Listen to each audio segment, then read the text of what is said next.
Hello বন্ধুরা, আপনাদের সকলকে জানাই স্বাদের অন্বেষণ চ্যানেলে অনেক অনেক স্বাগত। আজ আমি বানাবো ছোলার ডাল। ভিডিওটি ভালো লাগলে অবশ্যই লাইক, শেয়ার অ্যান্ড সাবস্ক্রাইব করবেন। তাহলে ভিডিওটি চলো শুরু করা যাক। আমি এই ছোলার ডাল বানানোর জন্য 500 গ্রাম ছোলার ডালকে এক রাতের জন্য ভিজিয়ে রেখেছিলাম। এরপর ডালটিকে আমি পরিষ্কার করে ধুয়ে নেওয়ার পর একটি প্রেসার কুকারের মধ্যে ডালটিকে ঢেলে নেব। কিছুটা জল ও 2 চা চামচ নুন দিয়ে আমি এটিকে সিটির জন্য বসিয়ে দেব। অন্যদিকে আমি একটি পরিষ্কার কড়াইতে কিছুটা তেল ও 2টো শুকনো লঙ্কাকে মাঝখান থেকে ভেঙে দিয়ে দেব। এরপরে আমি কিছুটা আদা পেস্ট ও রসুন পেস্ট এর মধ্যে দিয়ে দেব। আদা আর রসুন পেস্টটা দেওয়ার পরে আমার ক্যামেরায় তেলটা ছিটে আসে, তার জন্য আবছা হয়ে যায়। এরপর আমি কিছুক্ষণ এটাকে নাড়াচাড়া করার পরে টমেটো কুচিটা দিয়ে দেব।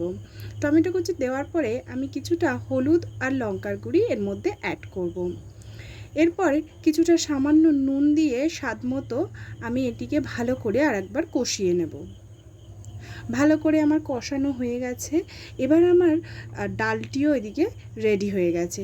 এরপর আমি ডালটিকে মশলার মধ্যে অ্যাড করে দেব।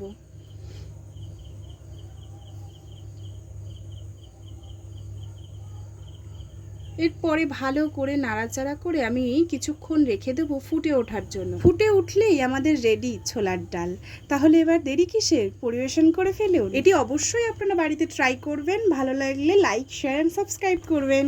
এরপর গরম গরম লুচির সাথে মজা করে খান আমাদের সুস্বাদু স্বাদের ছোলার ডাল। নমস্কার বন্ধুরা।